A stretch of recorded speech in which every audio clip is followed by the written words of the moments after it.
Good morning students. Name reaction की series में आज हम द डेकमैन कंडेंसेशन को पढ़ेंगे और इसके बारे में समझेंगे कि ये जो कंडेंसेशन है इसमें कैसी रिएक्शंस होती हैं, कौन कौन से रिएक्टेंट्स यूज होते हैं और रिएजेंट्स कौन से यूज होते हैं। आइए देखते हैं। ये एक प्रकार का इंट्रामोलिकुलर केमिकल रिएक्शंस है डाइएस्टर्स के, जो बेस की प्रेजेंस में बीटा कीटो एस्टर्स देते हैं। क्या मतलब है इसका कि जो केमिकल रिएक्शंस हो रही है किसकी, डाई एस्टर्स की, तो फाइनली वो बीटा कीटो एस्टर्स देंगे जब हमने बेस यूज किया है इस कंडीशन में। और जो डेकमैन कंडेंसेशन है वो वोल्टर डेकमैन के नाम से, जो कि जर्मन केमिस्ट थे, उनके नाम से रखा गया है। The equivalent intermolecular reaction is Claisen condensation. इसी तरीके का जो इंटरमोलिकुलर रिएक्शन है उसको क्लेजन कंडेंसेशन कहेंगे, लेकिन ये क्या है, इंट्रामोलिकुलर है।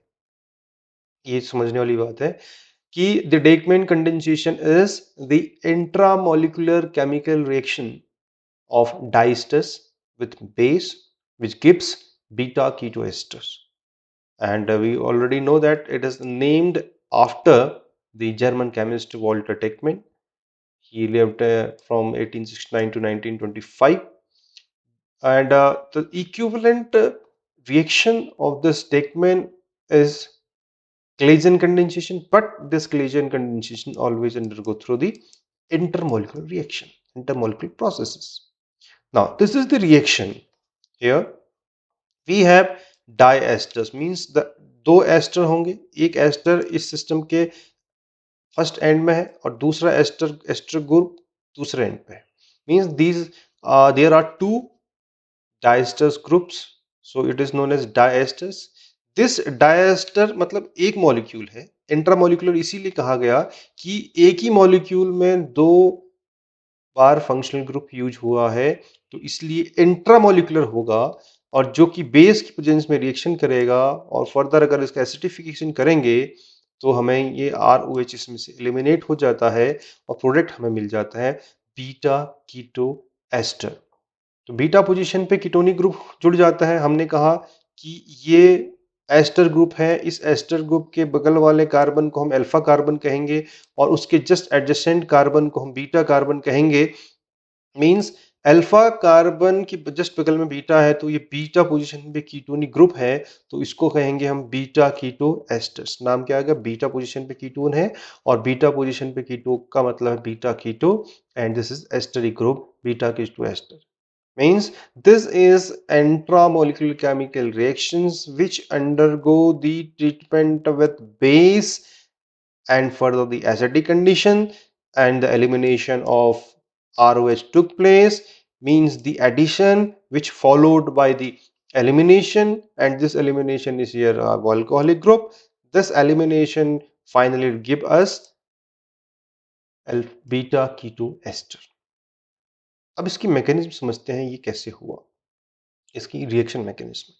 मींस फर्स्ट ऑफ ऑल जो अल्फा पोजीशन है, हम जानते हैं कि alpha position means alpha hydrogen. Alpha hydrogen से क्या होगा, जो बेस है वो एब्स्ट्रैक्ट करेगा एसिडिक प्रोटॉन को, which is alpha hydrogen, and it will form enolate ion like as a aldol condensation. The formation of enolate ion is also takes place in this reaction as well, because the deprotonation takes place in ester, because ester group में क्या होता है कि वो उसकी carbon centre से electron को withdraw करेगा, तो कार्बन सेंटर पे डिफिशियंसी आ जाएंगी, तो उस कार्बन सेंटर पे डिफिशियंसी आएंगी तो हाइड्रोजन निकालना आसान हो जाएगा, तो वो हाइड्रोजन एसिडिक हाइड्रोजन की तरह बिहेव करने लगता है। तो उसके बाद इनोलेट आयन क्या होगा, वो फर्दर 5 एक्सोटिंग एक्सोट्रिक न्यूक्लियोफिलिक अटैक करेगा, जो कि साइक्लिक इनोल देगा, क्योंकि साइक्लिक रिएक्शन इसमें प्रोडक्ट साइक्लिक प्रोडक्ट बन रहा है। And the protonation with a Bronsted Lowry acid, जो कि हमारे पास H3O पॉजिटिव हो सकता है और उसको बीटा कीटो एस्टर में कन्वर्ट कर देता है। हमारे पास दो तरीके हैं। एक तरीका हमारे पास ये एनिमेशन, इसमें हम इजीली समझ सकते हैं कि फर्स्ट ऑफ ऑल पहली कंडीशन में क्या हुआ, ओ आर आया, ओ आर ने इस हाइड्रोजन को निकाला जो कि अल्फा हाइड्रोजन था। यहाँ पे देख पा रहे हैं हम एलिमिनेशन के through, this alpha hydrogen is been abstracted by O R. O R के साथ ये अल्कोहलिक ग्रुप निकल गया। हाइड्रोजन निकलने के बाद डबल बॉन्ड इधर आया और डबल बॉन्ड आने के बाद O के पास इलेक्ट्रॉन चला गया। O के पास इलेक्ट्रॉन गया, this O will try to abstract take participate in the delocalization, and further this center will behave like as a nucleophile, and nucleophile means this is the donor part. This donor part, the carbon will attack, and the electron deficient center, which is the C double bond O, which behaves as an acceptor, will try to attract on the attack on this carbon atom, and due to the attack the ring will get contract, और इसका जो attack system हो रहा है, attacking system में वो carbon पे attack करेगा, इलेक्ट्रॉन चले जाएंगे ऑक्सीजन के पास, oxygen will get negative charge, this O R will be attached like this, और ये जो कार्बन है इसका अटैचमेंट इस कार्बन के साथ होगा, जिसका मतलब है कि 6 जो मेंबर्ड रिंग है वो 5 मेंबर्ड रिंग बन रहा है, और 5 मेंबर्ड रिंग में अटैचमेंट में एक सेंटर में हमारे पास एसिटिक एस्टर का सेंटर है, दूसरे सेंटर में हमारे पास O है, OR है।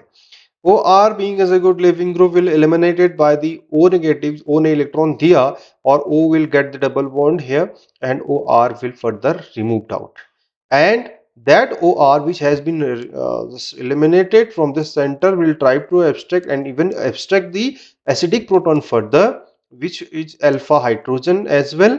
This alpha hydrogen will get eliminated and abstracted by this alkoxy group, और finally O R H, R O H बन जाएगा, अल्कोहल निकल जाएगा जो कि एलिमिनेटेड होगा, अल्कोहल एलिमिनेट हुआ और फर्दर इस ऑक्सीजन पे नेगेटिव चार्ज आया, एंड फाइनली जो ब्रोंस्टेड लोरी एसिड था वो स्लाइटली एसिडिक कंडीशन पे H पॉजिटिव इस O के साथ अटैक करेगा, स्पेशली यहाँ पर जो इनोलेट आयन था ये डबल बॉन्ड इधर आया, डबल बॉन्ड ने इससे फिर इलेक्ट्रॉन दिए, अटैक किया और फाइनली ये प्रोडक्ट हमें मिल गया, and the same product as this product is further known as beta position पे कीटोनिक ग्रुप है, और बीटा पोजीशन पे कीटोनिक होने से beta keto ester, the formation of beta keto ester is known as Dieckmann condensation, and condensation is what, the addition is followed by the elimination, and the elimination is here